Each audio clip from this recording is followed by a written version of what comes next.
In Chapter 6, you should know the differences between primary and secondary or tertiary prevention efforts, be able to distinguish between those, and be able to recognize examples of what those might be.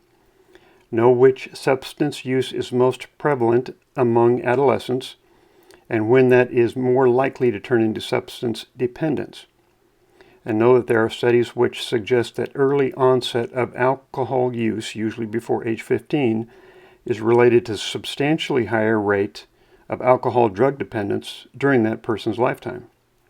Be able to identify personal and social influences that tend to promote adolescent alcohol use, and be able to identify the effect that adult supervision and youth programs have on the rates of adolescent drug and alcohol use. For example, know that legal, economic, physical, and social availability of alcohol are environmental influences that may have an impact on adolescent alcohol use. In Chapter 7, be able to identify the components and approach of an intervention. Be able to identify the factors of denial and enabling and how to prevent those factors. Know the steps a counselor should take to prepare the significant persons or concerned persons, typically family and friends, for an intervention. For example, know that the indicated patient may minimize the addictive condition, such as saying, "I only have a couple of drinks a day," even though they actually have 6 or 8 drinks a day, or they may rationalize the addictive condition. "I'm only snorting, I'm not injecting." Or they may otherwise justify or intellectualize the behavior to allow denial to flourish. Also know under which circumstances a counselor should refer a client to another program or agency.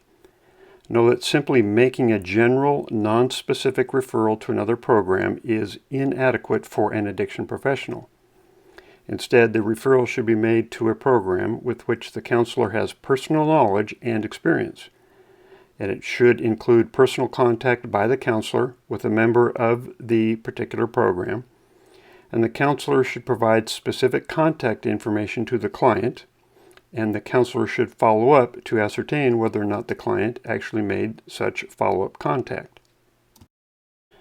You should also spend some time studying all components of the formal intervention program developed by the Johnson Institute. Know who is generally the primary client in an intervention. What are the components of an intervention? What should be covered during the education sessions with the concerned persons? How is educational information about the disease of chemical dependency, family dysfunction, enabling, and other factors presented to the concerned persons? Should it be presented factually, judgmentally? That should be a pretty fairly straightforward response. And know what the pre- and post-intervention sessions should include. Know the characteristics of a codependent person who may be drawn to participate in an intervention.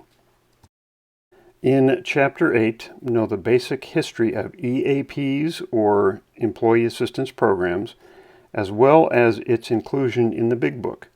Know about and be able to distinguish between the various types of EAPs, such as broad brush programs and others. And know what the biggest hurdle to getting employees to participate in the EAPs, which is that fear of using the EAP program will hinder promotions, cause ridicule, create legal problems, or get someone fired. In Chapter 9, know the chronology of the differences between the Washingtonians, the Oxford Group, and Alcoholics Anonymous, and which came first. Know, for example, that the Washingtonians pledged to remain abstinent and help one another not drink. This pledge has been subsequently followed by AA, which states its purpose is to stay sober and help other alcoholics achieve sobriety. Know about the common questions and misconceptions about 12-step programs. Know and understand the 4 psychological processes of a 12-step program, and know what each step is, as well as be able to identify the components of each. For example, if you were asked to identify restitution, you would know that it involves making a list of persons harmed by certain actions, behaviors, or even inaction. Within the article titled "The Convergence of Group Psychotherapy and the 12 Steps of AA," know that the use of group treatment has been increasingly recognized as the most therapeutically and economically effective method of reaching out and helping difficult-to-treat patients. In Chapter 10, know the definition of disease as well as the kinds, types, and characteristics of diseases. Know and understand the stages of addiction and be able to distinguish between them. For example, the late stage includes decreased tolerance to the substance or activity. Know what the DSM is and how it classifies substance abuse, and also know how ASAM defines alcoholism. Chapter 11 is an important one. There is a lot of information that you will need to know in this one, so take careful notes. You need to know that alcohol and other drugs generally impact the brain and central nervous system. Know how the CNS is affected, and know the 4 major classes of drugs and how they impact the central nervous system. Why do people drink alcohol and take drugs? Because they work. They affect the central nervous system in a manner that is pleasurable to the user, and the effect can be one of euphoria, calmness, stimulation, lack of pain, or a combination of all of these. For example, depressants such as tranquilizers, alcohol, Valium, Vicodin, Xanax depress the central nervous system by mimicking the brain's natural sedating chemicals. Know that the synergistic effect of combining depressants, such as simultaneously using alcohol and Valium, creates a greater depressant effect which may lead to dangerous respiratory impairment. Stimulants, such as cocaine, amphetamine, speed, caffeine, nicotine, ecstasy, increase the central nervous system activity by forcing the release of energy before it is needed naturally. And hallucinogenics, such as LSD, PCP, distort sensory perception, disrupt functioning, and depress or stimulate the central nervous system. As the examples we just mentioned, you should know how common drugs of abuse affect the central nervous system. Know about the common routes of administration of drugs. Oral, when substances can be taken by mouth and swallowed into the stomach. Injected, using a needle and syringe, a substance is injected. If it is done subcutaneously, also known as skin popping, into the fatty layer just under the external skin layer. When it is done intramuscularly into the large muscles, or intravenously directly into the vein. Drugs can also be administered by being inhaled into the lungs by smoking or huffing. It can be snorted, which is inhaled into the nose and absorbed through the mucous membrane. You can have transdermal administration when the drugs are absorbed through the skin from a patch. Buccal administration is when the drug is absorbed through the mucous membranes.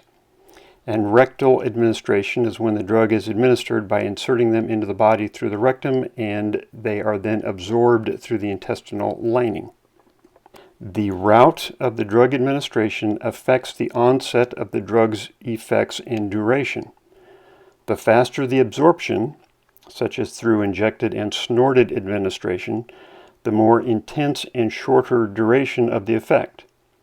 Drugs administered orally typically take longer to feel the effect, but usually last longer. Know about depression, seasonal affective disorder, and bipolar disorder.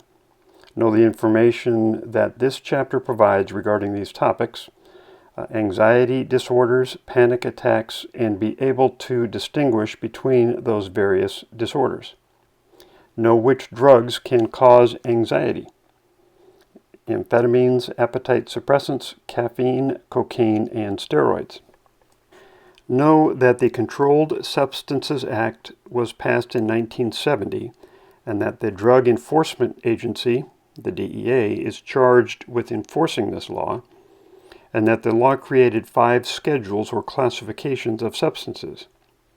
It is not in this book, but you should know and write down what kind of drugs or other substance each classification generally refers to. For example, Schedule 1 drugs have a high potential for abuse, and there is no currently accepted medical use in the United States.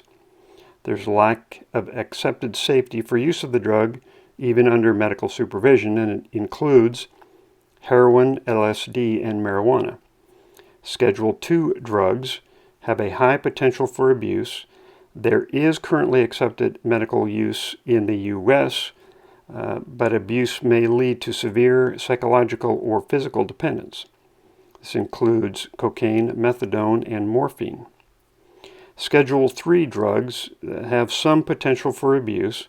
There is currently accepted medical use in the United States, and the abuse of the drug may lead to moderate or low physical dependence or high psychological dependence. This includes anabolic steroids, fast-acting barbiturates, and Schedule 4 drugs have a low potential for abuse. They do have currently accepted medical use in the United States. There's low risk for physical dependence, but moderate risk for psychological dependence. This includes long-acting barbiturates. And then Schedule 5 drugs have a low potential for abuse. There is currently accepted medical use in the United States, and there is low risk for either physical or psychological dependence. This could include cough suppressants. Know that the chemical name for alcohol is ethanol, and know about the chemical breakdown of alcohol in the human body.